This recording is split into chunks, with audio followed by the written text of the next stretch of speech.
This is going to be your guide to the new items in Pokemon Sword and Shield, which means we have a lot to talk about for this video. Competitive items, evolution items, form change items, quality of life improvements, and so much more. So if you end up enjoying the video, don't forget to leave a like, share with your friends on all that social media goodness, and let's get into it with the first item, Protective Pads. An item to be held by a Pokemon, these pads protect the holder from effects caused by making direct contact with the target. And yes, this is a joke, because I know that protective pads came out in Generation 7, but I think they are an excellent way of transitioning into the new Generation 8 items, because pretty much all the held items are in this niche realm of competitive usability, and the weird thing that happened with Generation 7 is protective pads was it. We got some terrain items, but when it comes to like a general, competitively usable held item, it was only protective pads. And that also kind of means that we're going to be keeping an eye out for new contact effects, and there's quite a lot of them in Pokemon Sword and Shield, so maybe protective pads might get used and acknowledged as a real item. So, kind of like a Generation 8 new item in a way. Same thing with Terrain Extender, that there's a few more Pokemon that get terrain setting abilities and terrain setting moves. Also, any Pokemon can effectively set one because of Dynamax. So a Pokemon that has access to a Psychic move, Grass move, Electric move, or Fairy move is able to set terrains, which means we might actually see Terrain Extender get some use as well. So keep an eye on that as it becomes a lot more available and the synergy is going to increase drastically. But let's seriously get on to the new generation items, and the first one we have is Throat Spray. Raises the special attack when a Pokemon uses a sound-based move. That is an awesome item. Now, the first thing I want to talk about is how sound is effectively its own typing at this point. There's very specific interactions that sound-based moves have, and sound-based moves count as their own subset of moves. Kind of like with Bulletproof and stuff like that, but sound moves bypass Substitute and have many other interactions, and now directly work with an item. So Noivern is going to love this. Instead of being locked into a choice specs, you just use a Boom Burst, and then you get more damage, and then you can transition into like a really powerful one-shotting Draco Meteor, or also have like Flamethrower, Air Slash just get powered up, and that's going to make it work on a lot of Pokemon. And then going back to the list of moves, there is going to be some wild combo potential. I mean, Uproar. If Sleep ends up getting very problematic, Uproar is a 90 base power move. It's just like a consistent move that works, and then you use that, you prevent your allies from falling asleep, you prevent yourself from falling asleep, and then you just gain special attack, so your Uproar is now doing more damage. Snarl. Imagine buffing your special attack as a supportish kind of Pokemon, and then lowering the opponent's special attack, or maybe even some weird stuff, like you use Roar to switch out an opponent's setting up Pokemon, and now you're just stronger against them. Clanging Scales, or Clangor, well, actually Clangorous Soul Blaze doesn't count anymore because that's a Z move, but I mean Clanging Scales, Bug Buzz, there's going to be a lot of cool stuff with this item, and I see it comboing on specific Pokemon beautifully in singles and doubles. Next up, we have a pair of boots, except these aren't just ordinary boots, they are heavy-duty boots. These boots prevent the effects of traps set on the battlefield. Now, here's my thought on entry hazards. They are noob traps. They're effectively just giving your opponent a free turn of setup or free punish on an opponent, and it doesn't really give you that much longevity out of the battle. You have to kind of consider how much damage are your spikes going to do? How much damage is that Stealth Rock's going to do over the course of the battle with all those switch-ins? So you have to look at it this way. Base Stealth Rocks do 1/8 of an opponent's health when that Pokemon switches in. So depending on how many switches end up happening, if you're not getting like 75% of total damage dealt from those Stealth Rocks, it's just worse than using an offensive move, or potentially just trying to set up for yourself, go into a one-hit KO, or something like that. So if your opponent just gets more mileage out of it than your Stealth Rocks, you're kind of baited, and it's not really going to work out too much for you. But there are some Pokemon that really hate the Stealth Rocks, anything that is 4 times weak. And there's also going to be like Focus Sash interactions. That might be the best thing that Stealth Rocks is for. Just instantly, unstoppably breaking a Focus Sash. But since Heavy Duty Boots are a held item, you can't have Heavy Duty Boots plus a Focus Sash. But for the most part, I don't think it's a good item. Also, Rapid Spin got buffed in this generation, However, if you just want to kind of like keep a 4 times weak Pokemon safe, and maybe like Spikes becomes prevalent or something like that, there can be some use for these boots. I would just prefer to see a nerf to entry hazards instead of an item that kind of makes you deal with entry hazards a little better, but uses up your item slot. That's kind of the thing behind protective pads. That protective pads, like, oh, Ferrothorn and Garchomp are problematic. Well, no one is going to give up whatever other item they have just for that off chance they're going to be ice punching a Garchomp to the face or hitting Ferrothorn with a contact move. I think some people that are like truly scarified, yep, if you're scarified of entry hazards, I think some people run them, but I think it's kind of like a waste of an item slot in competitive. However, this is what I mean. Like, there's a lot of very niche competitive items that are being served in Generation 8, and I think the idea behind it is really cool. Now, this is a really cool item. So we have Blunder Policy. Raises speed sharply when a Pokemon misses with a move because of accuracy. I see shenanigans from this item, and I love it as a backup policy. Offensively, Stone Edge. Statusly, if that's even how you grammar, Hypnosis and Sleep Powder. Imagine Venusaur, which is in the data mine somewhere, so eventually like the Kanto starters will be available, but I mean just any Pokemon that's kind of slower that clutches onto a Sleep Powder for setup. But imagine like Venusaur missing a Sleep Powder and then gaining double speed, and then kind of just sweeping you off of that. Venusaur is bulky and does damage, and has a lot of good utility in its moveset. It's not supposed to be fast, except with Chlorophyll. So, I mean, you kind of get that instant Chlorophyll if you don't have a Sunny Day team, because there is some kind of setup you do. You know, you Dynamax, you do the Fire-type move, you set Sunny Day, and then you bring in Chlorophyll Pokemon. So there's going to be good synergy, or you just kind of run out the Venusaur. If Sleep Powder lands, you dunk on your opponent. If it misses, you now outspeed them for another opportunity at the Sleep Powder, or you just turn it into a sweep from there. Same thing for Hypnosis. A middling speed Pokemon, it either lands a Hypnosis and wins, or it misses the Hypnosis and wins. And then Stone Edge, a slower, bulkier rock Pokemon, now outspeeding you with that Stone Edge. So it kind of makes up for it. That if a slower Pokemon misses the move and then would be outsped and get punished and KO'd for it, now it gets another opportunity to finish off what it started and then just have free double speed for that sweeping potential. This is nifty. I can't wait to see what happens with this item. If you want to get on Fan Fridays, do something cool with this item. I'm going to love it. Next up, we have Room Service. Now, we knew about Room Service from the competitive Pokemon trailer. I've already talked about it a little, but an item to be held by Pokemon, lower speed when Trick Room takes effect. A lot of Trick Room Pokemon aren't going to use this item. Like Rhyperior with Room Service doesn't really make a lot of sense to me inside the trailer. So it's mostly going to be for like those it's going to be for Scarf Pokemon. Either a Pokemon is slow enough to where it needs to use a Scarf to kind of get that advantage, or it wants to cut its speed and then play into some kind of Trick Room. So 70 base speed, 80 base speed, even like 60 base speed. Because a lot of those Trick Room Pokemon, they run very low speed. I haven't done the exact like calculations on what Pokemon is best against what speed and stuff like that, but I mean, if you want to have a compelling Trick Room sweeper, you can take something like Chandelure. You know, 145 special attack is insane, and Chandelure, even though it doesn't want to cut its speed, if you can use that inside Trick Room, that's really cool. Also, anti-Trick Room. And once again, if you want to get on Fan Fridays, take whatever bulky, hard-hitting Pokemon, give it Room Service, and then use it to hard counter out the opponent's Trick Room.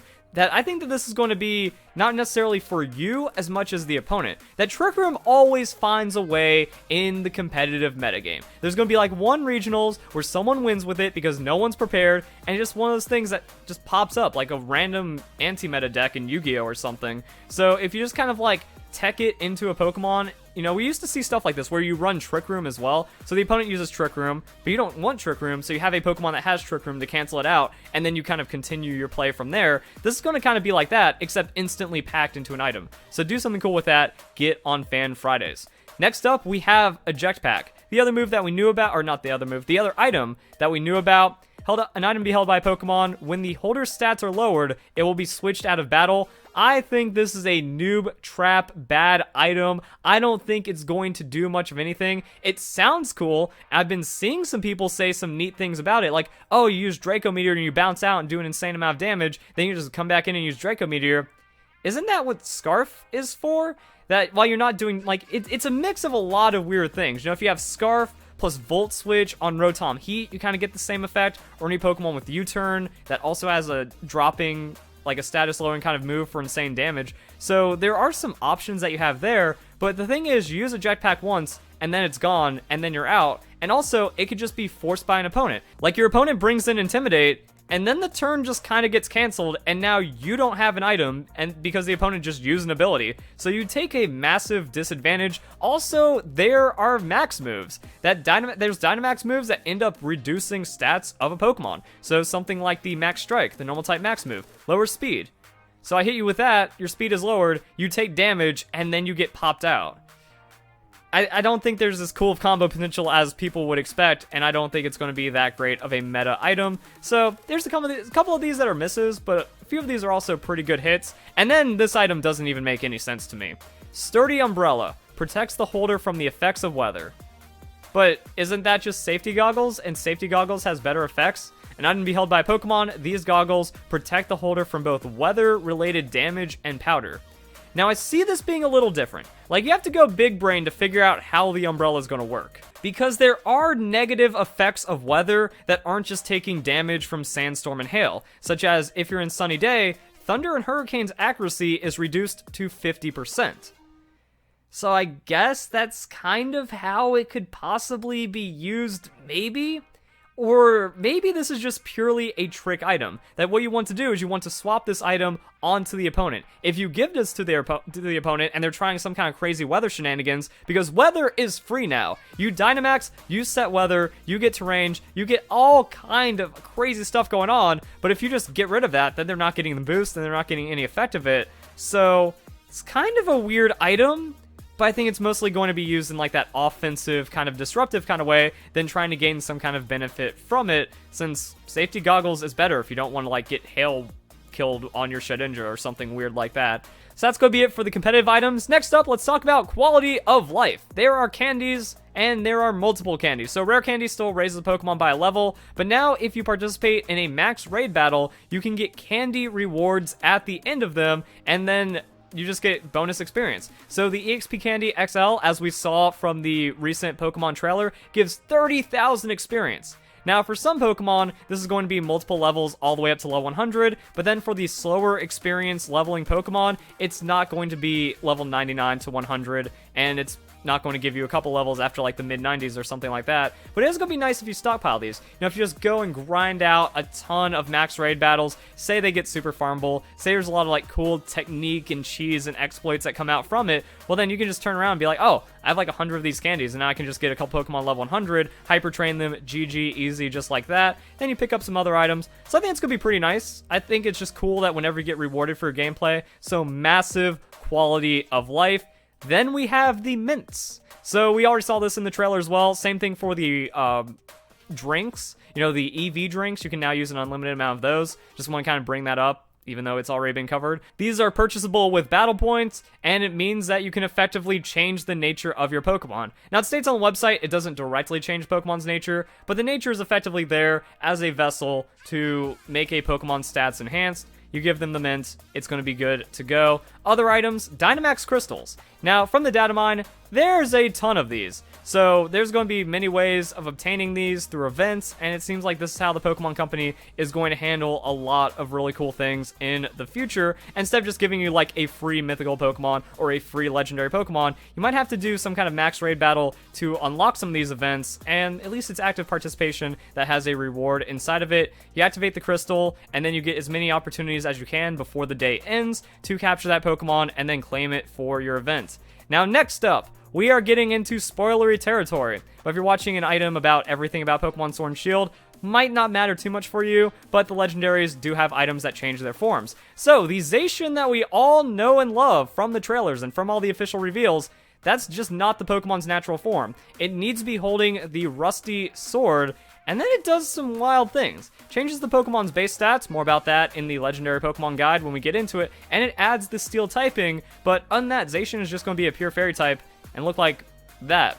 Same thing happens for Zamazenta. Gets the shield, goes from fighting to steel fighting, and gets bonus stats and becomes defensive and all kinds of fun stuff like that. So really interesting that they were like kind of hiding this, and it is kind of like a shame to get spoiled about it, but it does make sense, and those are still good doggos, so I'm down with it. So then we have the Wishing Piece and Wishing Chip. The Wishing Piece means that when you throw it into a Dynamax den, it triggers a Dynamax battle, and when you have the Wishing Piece, there's a chance that it can trigger a Dynamax battle. So once again, just kind of like you do gameplay, you get rewarded, and then you can kind of speed up cycling through items and farming Dynamax and stuff like that. So it's just kind of like a nice little quality of life item to have along. And then we have evolution-inducing items. So you get Poltegeist from the cracked or chipped teapot, and then for Alcremie, there's a lot of different fruits, and that changes like the colors and forms of Alcremie. Also, to get Flapple, use the Sweet Apple, and to get Appleton, you get the Tart Apple. Now, this guide is mostly about what the items do and not how to get them, so when I'm doing like the individual Pokemon guides, how to get all of the evolution-induced Pokemon, that's how you're going to obtain the items and stuff like that, when it becomes a little more understood how to effectively farm for these items and get all the Pokemon that you are looking for. Then we have Dynamax Candy. Dynamax Candy can be a reward from a max raid battle, and what it does is it raises a Pokemon's Dynamax level by 1. Pretty basic and straightforward. And since we're talking about the rewards that you can get from max raid battles, let's talk about TRs. So TRs, or technical records, are single-use TMs. And they're the forgotten TMs that have been changed throughout generations. So if you played Pokemon for many years, you'll notice that one TM can change what it gives from generation to generation, or from even game to game, and technical records make it to where that Pokemon still has access to the move. So it's really cool, and it's effectively like having a single-use tutor move in the power of your hands that you get as a reward from max raid battles, and they are a 100% reward from all the Pokemon, and depending on the Pokemon that you get, it's going to give you those technical records. So say for example you find a max raid battle with Gyarados, Hydro Pump, Surf, Waterfall, Muddy Water, and you can use those on any Pokemon that would have access to those technical records. But then TMs are still going to be unlimited use and more easily obtainable throughout the game. And this effectively replaces move tutors, because move tutors kind of served as that. You would use battle points to get these forgotten TMs, that way a Pokemon could still learn the moves, but now they're pretty straightforward to farm, and I think that's a really good thing. And then we have the fossils.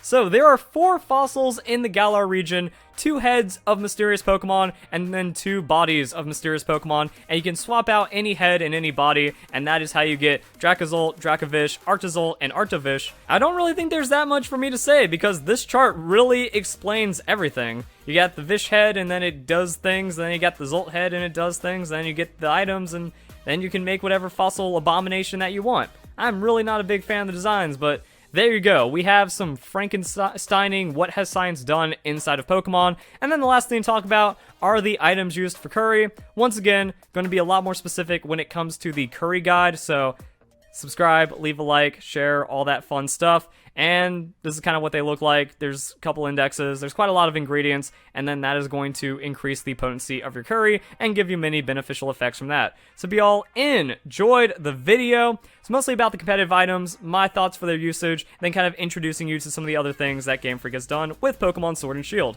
So if you all enjoyed the video, have a nice day. Thank you very much for watching.